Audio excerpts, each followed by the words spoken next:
When I hear the names Tia and Tamara, the first thing that comes into my head is the opening of their show Sister Sister. It had these annoying drawings of these crying babies and this obnoxious theme song where they shout, "Sister! Sister!"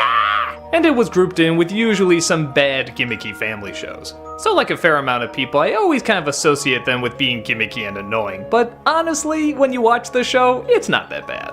The two of them had good comedic timing, and they had a good supportive cast that was funny as well. The only thing that got annoyingly old outside of the intro is whenever they would do anything in unison, like say stuff at the same time, or gasp at the same time, or squee at the same time.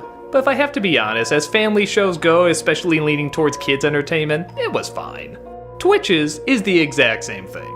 There's some funny, creative stuff on top of some corny and gimmicky stuff. And at the center of it are these two actresses who have grown their comedic timing over the years, can even do the dramatic stuff pretty well, and can surprisingly carry a film. Apart from, again, when they have to do anything in unison. Like say, "Go Twitches! Go Twitches! It's our birthdays!" Ugh. Like Sister Sister, the movie focuses on the twins being separated at birth, only to accidentally bump into each other years later. Or was it an accident? This bickering couple, who honestly gets more laughs than they probably should, are kinda like their guardian angels. They watch them over the years, make sure they don't get too much in trouble, but they alter their courses so that they'll eventually meet in a particularly enjoyable joke where they have to keep dropping clues to get one of them in a department store. You see, these guardian angels and the girls themselves, it turns out, are magical. They had to be kept apart, a la Star Wars, a la Harry Potter, to protect them from the darkness, an especially horrible effect that you sadly have to look at throughout the majority of the film. But thankfully, there's a lot of imagination in other scenes. For example, despite the sisters being very similar, they both seem to have their opposite sides, like one enjoys being up during the day and the other enjoys being up during the night. One is a writer who writes about this magical world that it turns out is where they came from, and the other is an artist who thinks she's drawing self-portraits, but somehow she feels like it's not her. On top of that, their magic only seems to work when they're close to each other, hence why one has a necklace of the sun and the other has a necklace of the moon. Little touches like this I guess are obvious, but they're also a lot of fun. They show a connection in both relationship and ability, as well as make for some great visual storytelling. Things get even more complicated though when their mother finds out they're alive and obvious not bad guy is gonna help her find them. The funny thing is, for as obvious as some of this dialogue is, these actors really tried their damnedest to pull it off. Listen to this incredibly clumsy exposition done almost perfectly by these two actors who are really giving their hardest. Someone has been protecting them. You know they were killed in the battle that night with Aaron. My husband, your brother. Heroes, I have no doubt. But like the girls, their bodies never were found. Were they? That almost sounded natural. Even the villain, we look at him and we know he's the bad guy, but look at how charming he is and how smooth he is. You actually kind of really want to admire him for how diabolical he can be.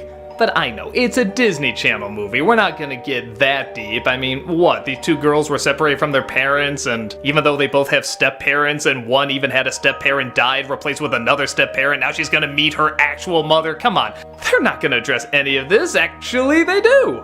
One of the twins' mother died 3 months ago, and this other mother has to take over, only to discover another mother is thrown into the mix, the real mother. A good chunk of the emotions you think would follow something like this actually are included.